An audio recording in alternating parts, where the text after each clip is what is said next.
while we're waiting.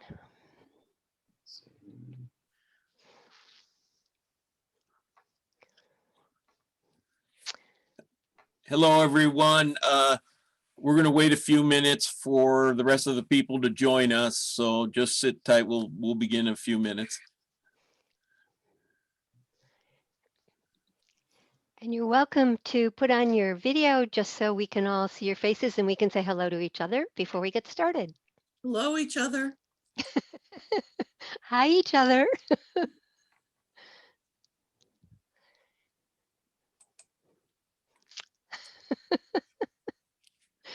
There's two girls. You and John have separate screens, Yes, he's downstairs and I'm upstairs. but he's got your name. Yes, John, and he's, John, do you know how to change your name? no, he doesn't, and he's muted. He can't even answer you. Oh, but he can hear me though. Yeah, but if you want to unmute yourself, you have to click on the little microphone. If you go up to the top little blue box. No, he's on iPad. Oh, okay. There. Hi there. Good job. Good. Look at that. Husbands can be trained. Not easy, but it can happen. Hi there, Wendy. Hi, Beryl. Hi. Hey, Ron. Hey, Ron. Okay, it's now 8 o'clock. They do run. I've heard that before. Too late for that. That kind of humor. Yep. Hi, We Devin. So are these 18 people listed? This is the full number of people who are waiting to get in? No, everybody's in. Yeah, everybody's in. Okay. Well, let's just wait a minute or two more, see if somebody shows up. And it's okay. They can join in whenever they show up. And Avi, Sadi's going to join us. FYI, we're recording this and we'll be posting it on our festival website. Okay, as long as you know, like, it's not gonna be splashed all over YouTube or anything, all right? Not that we know of. Okay, then I think we're fine. And not shared with the police either. And we won't put a filter of a cat over you. It goes on the Jewish Film Festival website.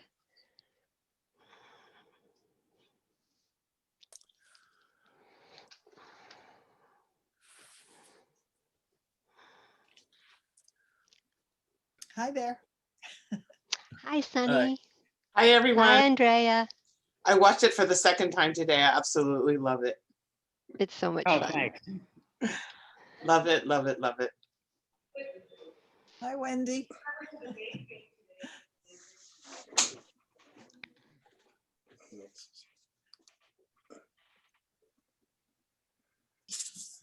Well, you think we'll get any more?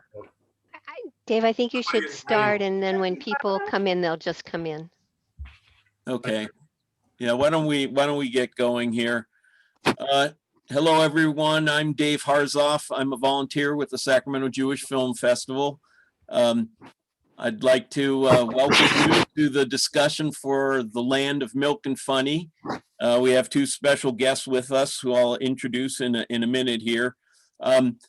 We're going to do about a half hour of my questions, and then we'll leave about a half hour at the end for audience questions. The audience will remain muted, so please enter your questions in the chat box.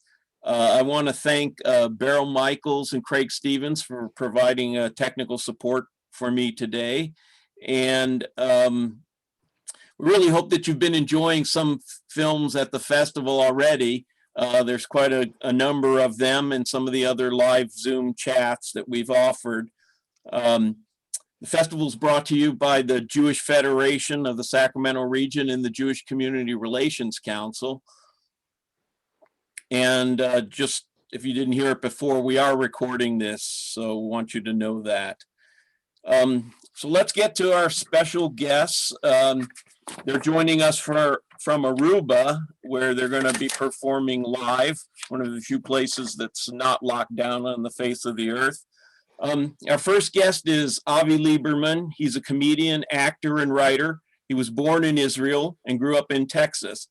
Avi has been seen on CBS, Comedy Central, and numerous other networks as a comedian and actor.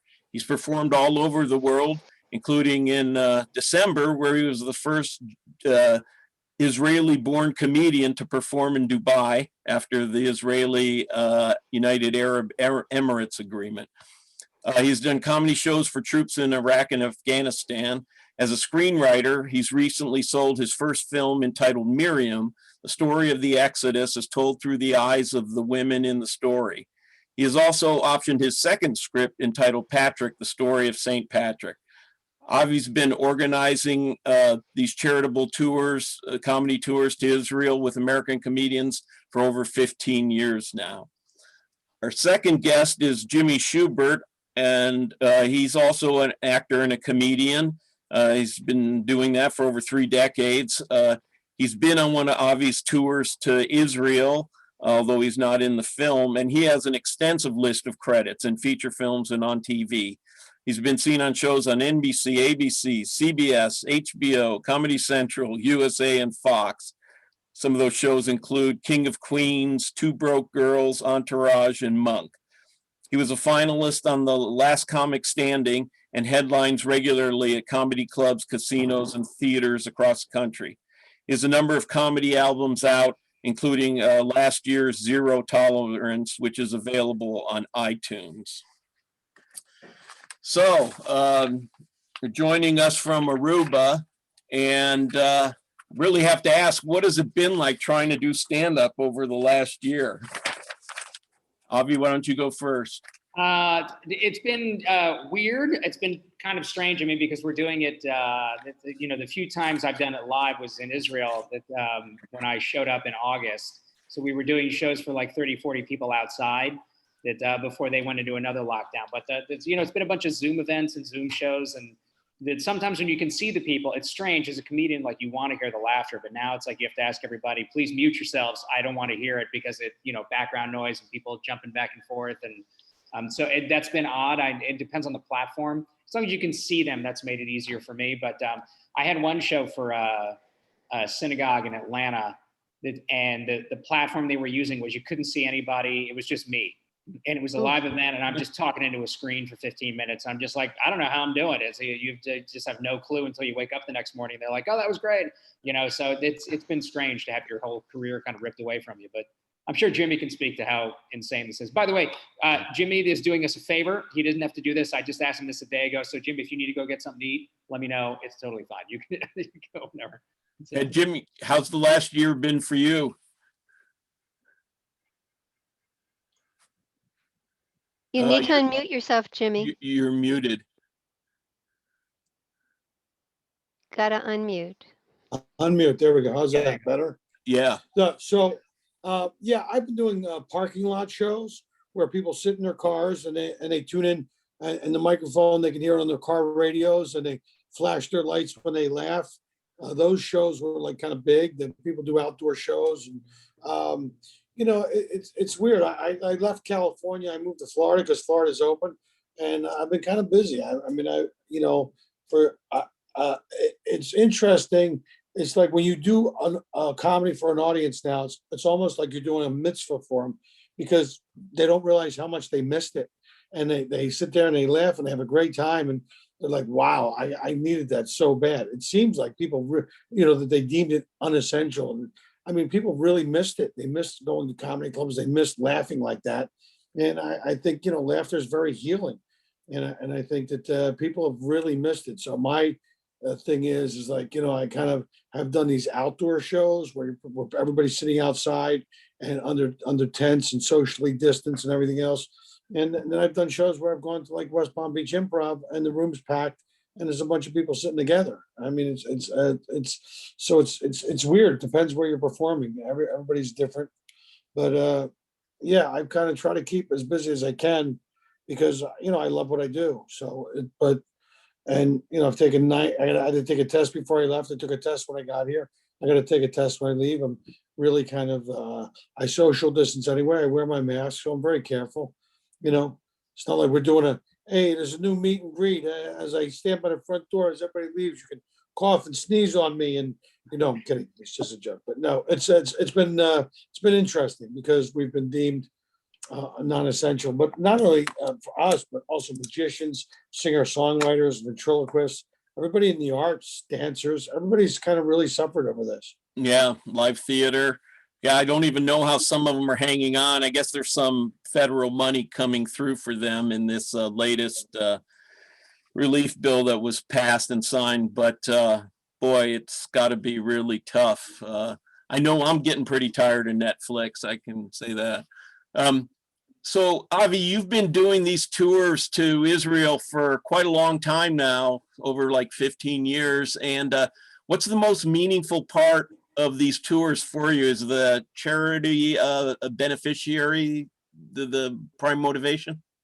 Yeah, I mean, it's been both. It's also, when we first started it, it was like when there was a lot of terrorism. Actually, Jimmy went when it was kind of bad. They were, rockets from Gaza and all that kind of stuff. So it seems kind of strange, but it's the audiences are that much more appreciative, I think, when times are tough in Israel. And they'll come up and just say, wow, I really needed this. This was really great.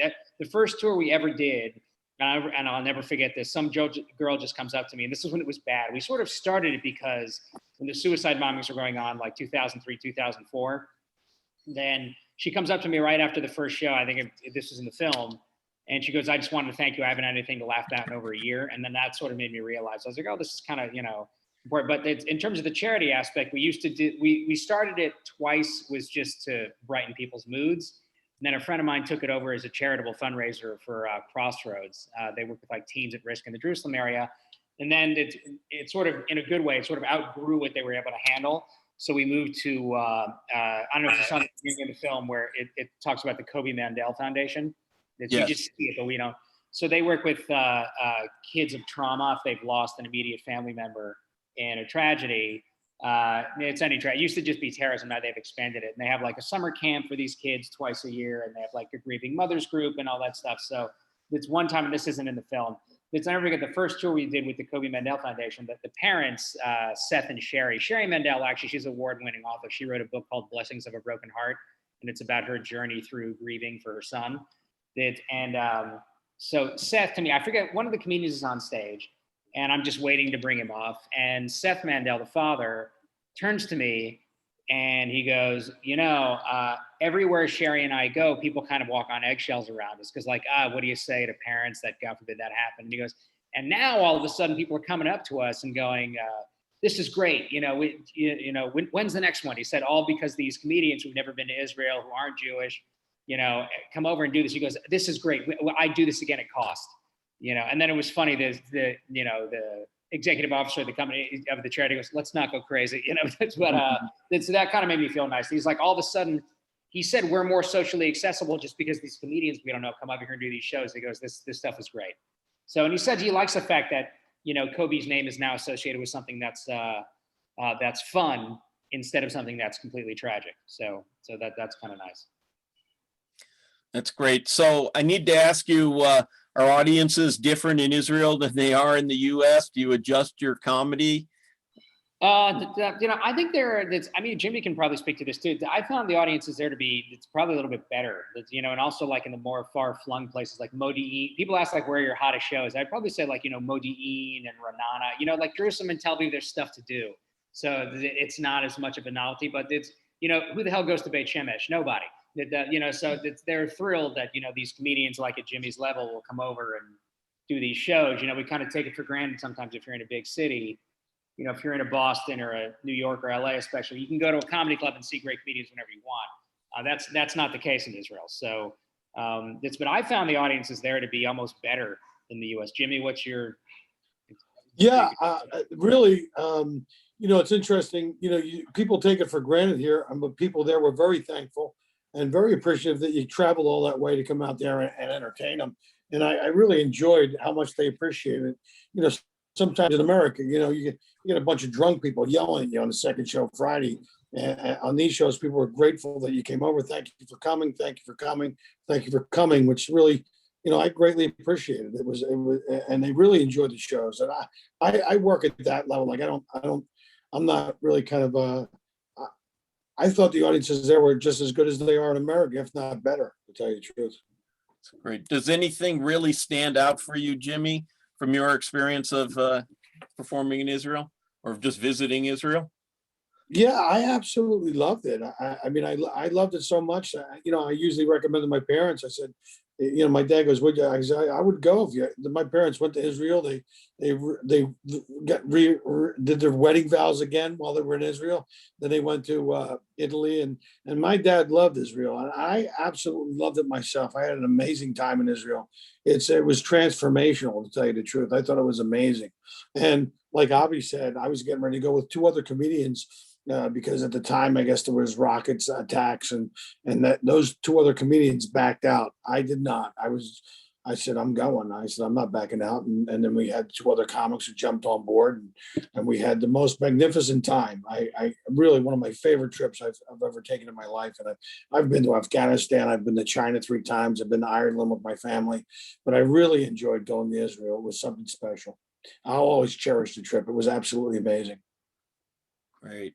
Great. So, in the film, it comes across as pretty transformational for those comedians as well. So, Avi, would you say just about everybody has an experience like that?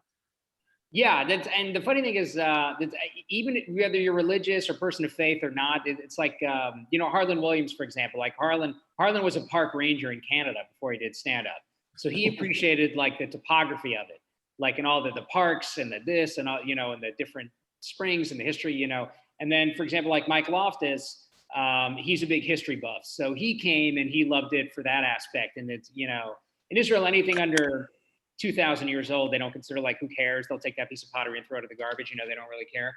But, and then you have people of faith like it for obvious reasons, so there's really something for everybody. And even if you don't like any of that stuff, it's in Tel Aviv, it's like tough not to have a good time there. So sorry, there's a mosquito here. So that's everybody, there's really something for everybody. That's why I never really over program it, so to speak. Like the comics know they have the shows at night, but during the day, I kind of leave it open and whatever these guys want to do. That's why it's always interesting for me. Like some comics want to do this and some want to do that. And we just kind of play it by ear when we wake up in the morning. So breakfast is that was one of my most fun moments, to see Jimmy's face when he came down and saw the breakfast buffet at the hotel. He's like, what is it? All this? That was one of my favorite moments. He's like, "This, we get this?" I go, "Yeah, it's no problem." So yeah, that's always fun for me. I said, "You call me every morning at 6 a.m. Every morning, he came down. He'd have like 3 hours of sleep. He goes, "You call me and wake me up every." I go, "Jimmy, you slept for 4 hours." He says, "Did you hear what I said? You call me and you wake me up." And make sure that I get that. I just cracked up laughing. So that's funny. So any funny stories from the comedians in Israel? Sort of fish out of water stories, or? Oh yeah, I mean, there's a ton of it. From Jimmy's breakfast is the first one, and there was actually then there've been a ton. I mean, I never forget we had I went with Mike Loftus for one day. The tour guide we were using, he had a car and he said, "Oh, just be careful on the back window. Somebody spilled a Coke, so you can't see it, but it's kind of sticky on the back there." So we went, okay. So we're driving, and then all of a sudden we ended up. I took him to the way up north. That's to the Jordan River where they do baptisms. And Mike Loftus is Catholic, so he bought some crosses for his family. He bought one really big wooden one, I think, to give to his mom. And we walked back out to the car, and we forgot. And because of all the sticky Coke stuff on the outside, there were all these like bugs and flies on that one section of the car, and we're like, "What the heck?" And Mike pulls out the cross and like walks towards it, like we were just cracking up laughing, as if like that was going to be it was just a ride, just like small things like that, that these guys would do is, was great. So you've been doing this for a long time. Do you see yourself doing this for the foreseeable future? Oh yeah, I mean, the biggest thing when I just spent the last 7 months in Israel pretty much as a refugee, and that's one of the biggest questions that I always get is when's the next, when can you do this again? Obviously, it's up to when the government allows it, but that's one of the things that people would bump into me and be like, "We're looking forward to the next one. When can we do it?" I mean, we had a Zoom event online over Sukkot. We had 1,200 people tune in. Wow. So so they're itching for it. So are you guys anxious to get back out on the road? I mean, what are you looking at like over the next 6 months? Do you think you're going to go back to a normal performance schedule, or? Well, it depends how comfortable audiences feel. I mean, obviously the vaccination's available. So if people get vaccinated, I'm sure they're more willing to go out and sit in a room with an audience, and it's based on, if I mean, I think people are ready to get back, but it just depends. Like Avi said, on when cities and states are willing to back to some kind of normalcy. I mean, some places are already doing it. Other places are slow to move towards it. And but I mean, my alma mater, the Comedy Store in Los Angeles, has been closed for a year. I mean, we just passed the year mark. March 15th is when everything closed last year. And even the Magic Castle, which I also would do shows at, has been closed for a year. I mean, they say 75% of the restaurants in Los Angeles are never going to open again. I mean, and people are leaving in droves. So it just depends what it looks like when we get back to work, get back to some kind of normalcy. For me, it's the immediate goal is to get this done. I have some shows on Passover in Florida, and then work thing I have to do back in LA, and then it's try to. I have what's called an Ishur Machlim. So it's no matter where I go and I come back to Israel, I don't need to quarantine for 14 days since I had it, was vaccinated and everything. So I have until June. That's good as of now until June 1st. So the goal is to try to kind of get back to Israel before June 1, and then we'll play it by ear from there. And hopefully we're going. Is Israel anticipating opening up here soon, or? I mean, again, it's all speculation, but the goal. I'm assuming that most people think like by the summertime, by June, July, they'll be open to foreigners, and it's getting people in. There's still there's exceptions if you're not a citizen, and various things you can come in for various sporting events. So, a lot of it is who you know, that kind of stuff. So, it just depends. That sounds like that works for vaccinations in Florida too. Yeah. I know Israel already has like the green passport thing that you got to show it in your phone and that kind of stuff. So we'll wait and see. I think if you have proof that you've had the vaccine, I'm sure that Israel will start to let people in. So you've been having some success, Avi, with your script writing. I was wondering if that's going to be a greater part of your work going forward, or. I mean, we actually just had a really good meeting about the Miriam script. So that oddly enough, in the Christian film world, they've been way into it. So I had a meeting. We have a director named Sherry Rigby. She's kind of like a star as an actress, oddly enough, in the Christian film world. So it's they've been very into it, and we're just moving forward with that. So and we had, I don't know if you guys know who Kevin Sorbo is. He played Hercules, and so his company looked at it. He really liked it too, and it's kind of weird because he's an actor also. But the question is, he probably can't play anybody in the film just based on the type of movie it is. But he was into it, so that's moving forward well. And we keep having meeting after meeting about those kinds of things. But that's slowly but surely that's moving ahead. So. Oh, good to hear. So where can we see more of your guys' work?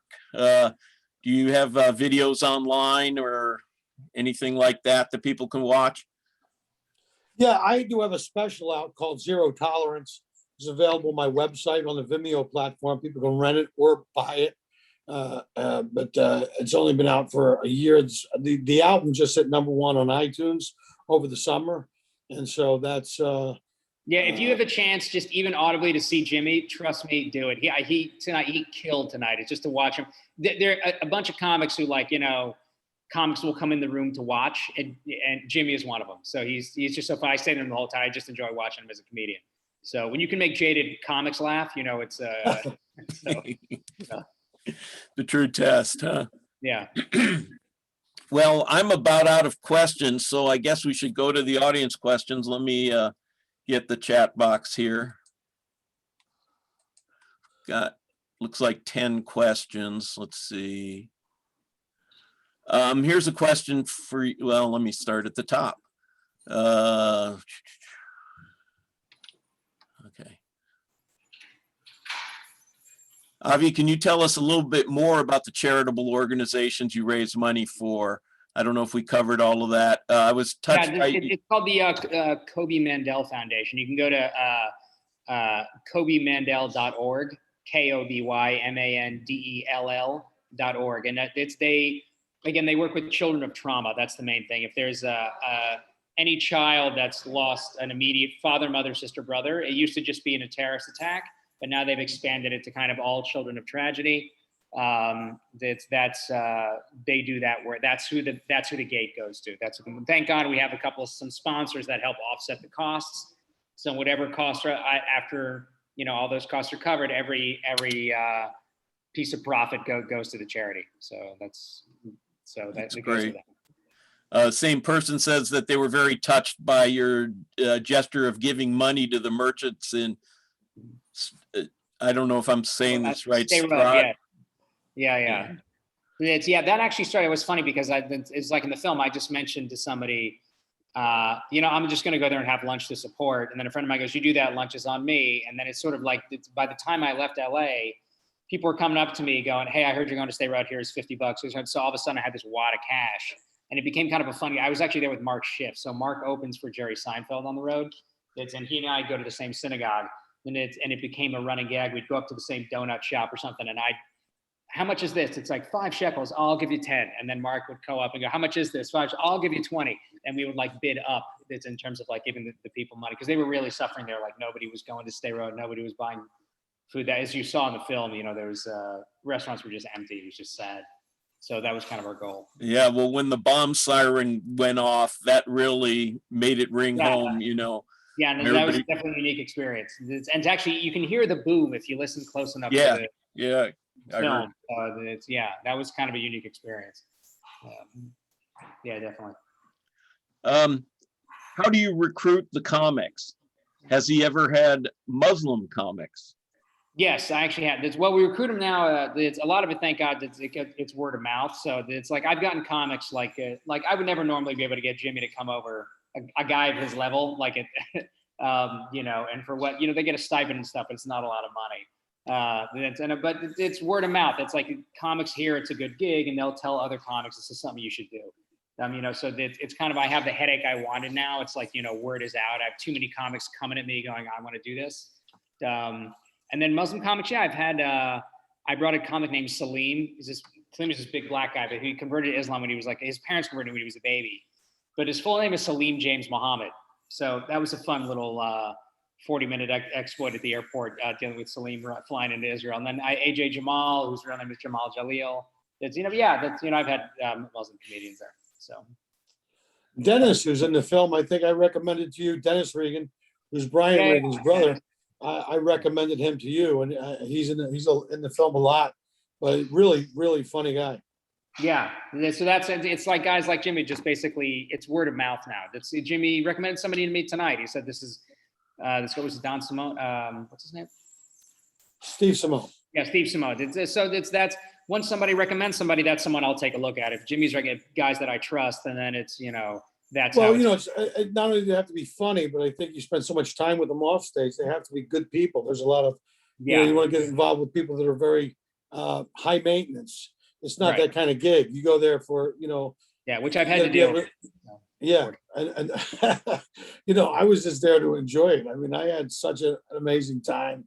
It really is a magical place. Yeah, so that's basically it. Someone asked a question about comics. We said the word comics instead of comedians. Mm-hmm. Can you comment? That's a great question. I think comics say funny things, and comedians say things funny. So it's kind of interesting. But I always said that people call themselves comics, but I think I think if you're watching a comedian, you feel like you spend an evening watching somebody. Whereas a guy is a comic, he's just saying funny thing after funny thing after funny thing. You really don't get any sense of who they are. It's just kind of like jokes. It's interesting. I prefer to think of myself as a comedian more than a comic. Yeah, I think that the term comic is less prestigious than being a comedian for some reason. That's always kind of the way it's perceived nowadays. So yeah. Well, sort of in that regard, we have another question that says, seems that one of the hardest parts of starting out as a stand-up is creating a voice that is your own and is unique. Can each of you talk about that process for you? That's the hardest part of it. I mean, you have to be doing this for, I think I found my voice after I've been doing it 9 years. And I mean, doing it 9 years every single night of the week. I mean, you really got to kind of go after it in order to find your voice. Once you find your voice, then you can almost talk about anything because you know what your voice is. But man, it takes a long time to get to that And they point. say generally it's like the 8 to 10 year mark where you kind of figure out that, you know, what you want to do, what kind of comedian you want to be. So, Yeah. Wow. and that's going on constantly. So it's slower if it's less than that. That's a lot of dues to pay. Here's a question I was going to ask you this too. How was it performing in Dubai? What was that like for you? Oh, it's great. It's actually, Jimmy's actually performed there too. And it's at this room. It was funny because it's sort of like a roving comedy club there. There's this very sweet woman, Gail, who runs it, and she moves from hotel to hotel every couple of days. And it's usually packed, but because of COVID, it was a limited amount of people. And of course, the night I'm there, the comics go, "This is the worst crowd of the week. These guys are terrible." That's whatever. And but it was still a unique experience. They brought me on actually as the first Israeli citizen. And one Palestinian woman actually got up and walked out. So she was upset at one joke I did. But in the end, it was a perfect microcosm of the conflict itself. She got angry for no reason whatsoever off of a joke and nobody understood why. And in the end, the whole crowd was on my side after the show was over. So it worked out perfectly. So in terms of that aspect, but it was unique. It was a fun experience. Mostly Brits, mostly a British audience, but they were still fine. It was good. So what about you, Jimmy? What was it like for you? I liked it. It's awesome. I love traveling the world. I love getting outside my comfort zone and making people laugh. I mean, you fly 15 hours to get to Dubai, and I get to ride a camel. I get to go into a giant mall. I get to entertain people. It was really hot though. It was very hot when I was there. But you're right. They travel to these different places. You're staying in different hotels.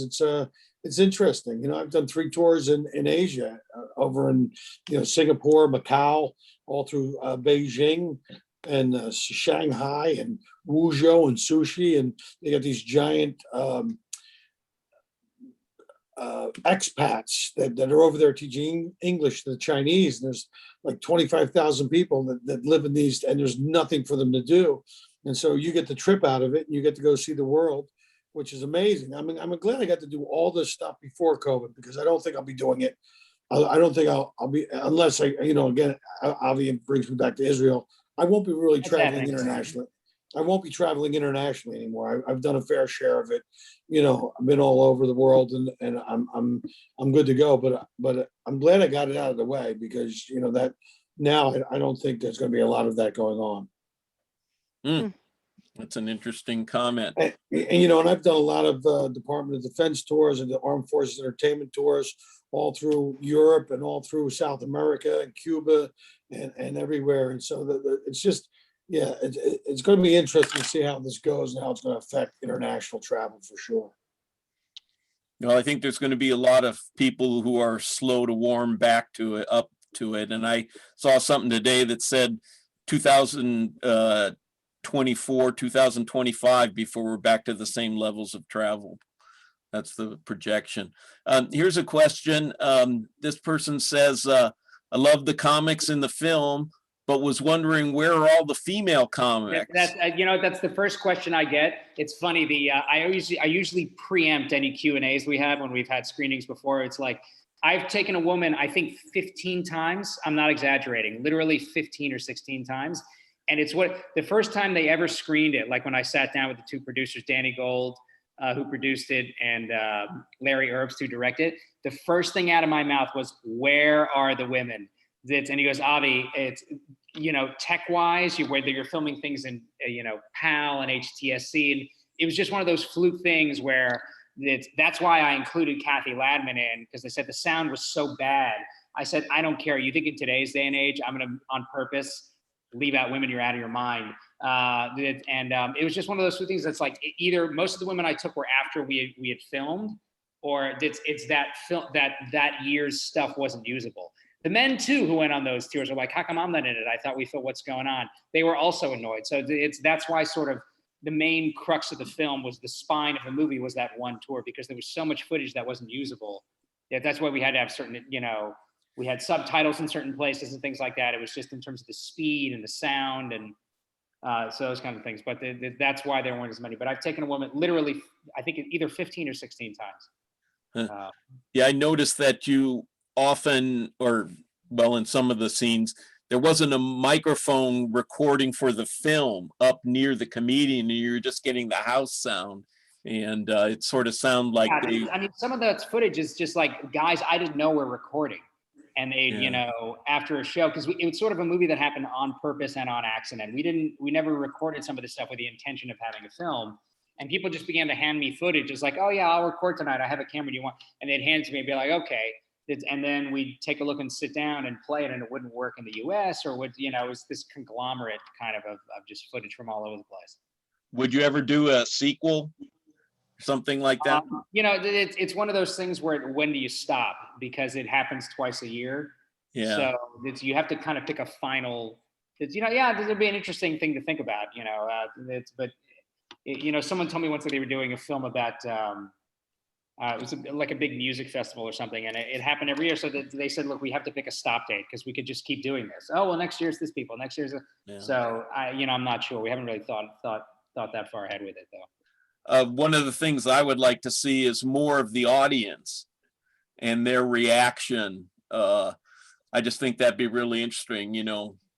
Yeah, get a glimpse we, of. we have that in there. You know, that's why we try to interview some audience members and things like that. So we got some of that in the films, but it's, Yeah. you know, it's one of those delicate balances, like how much do you have of this versus this? And just when we first started to show it to people, it's, you know, we'd show it to like big film people and they'd say exactly the opposite. One person would say this, and then the next time we'd show it to someone else and they'd say exactly the opposite of what this person said. So it's, you know, everybody's a critic. So Yeah, well, tastes vary.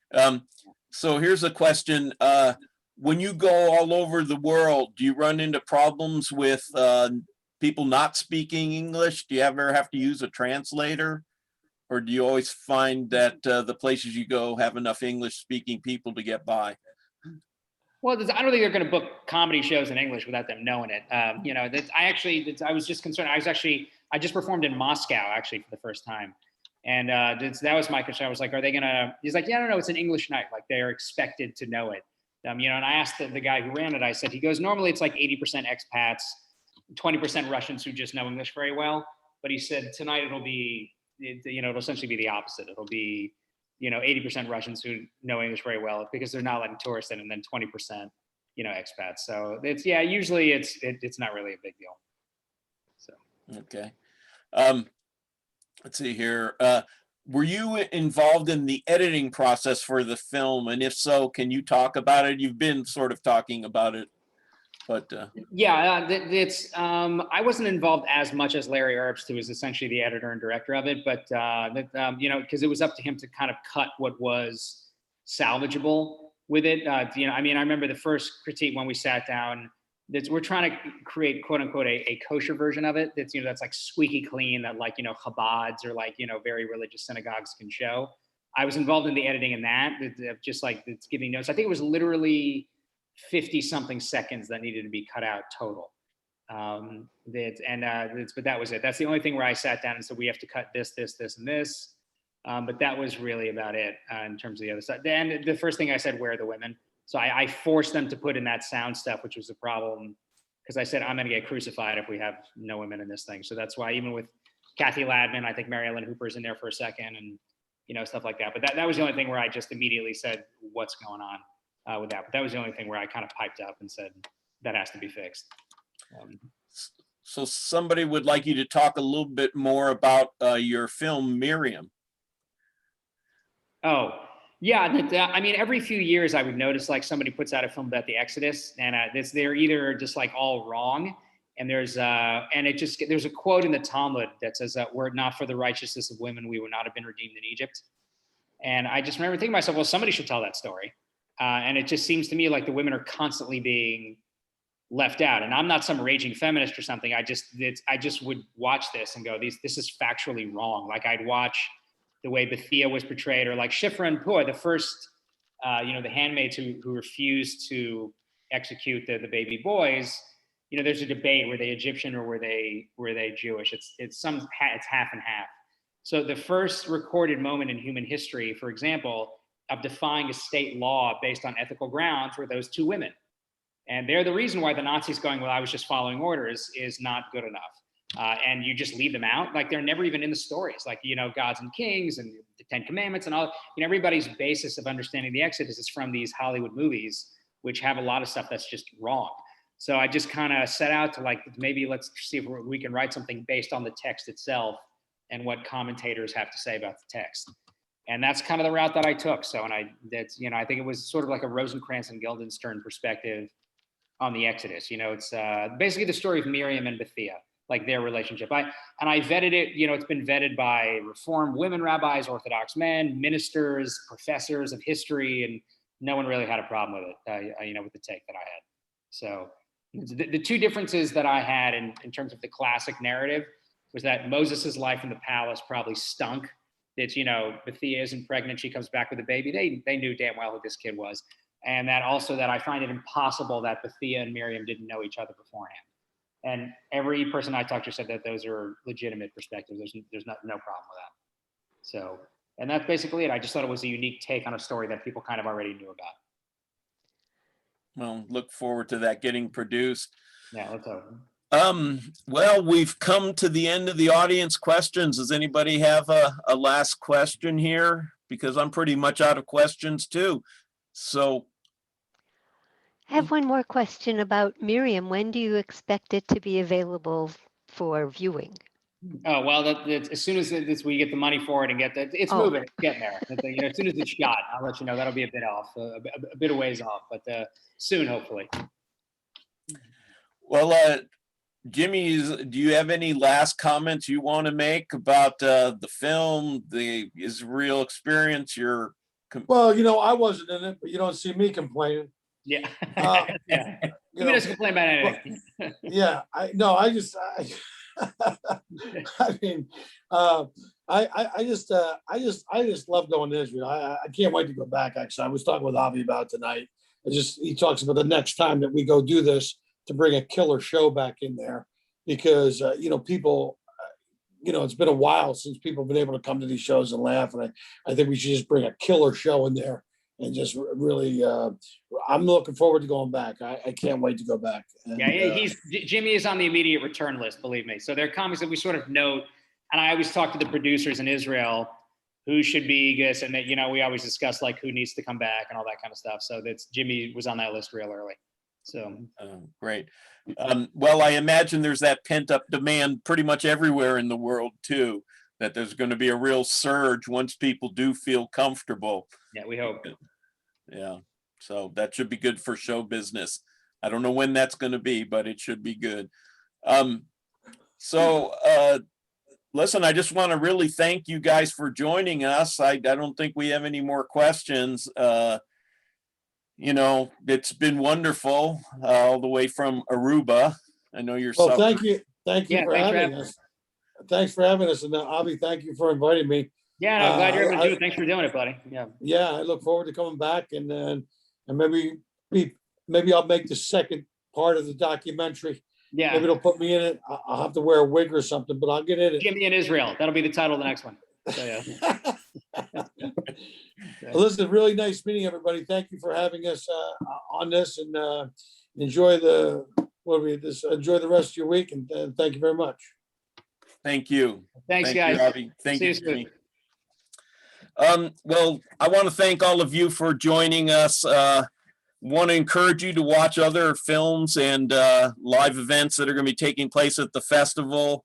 Want to thank the Sacramento Jewish Film Festival, the Jewish Federation of the Sacramento region, all the volunteers, Burl and Craig, the production team.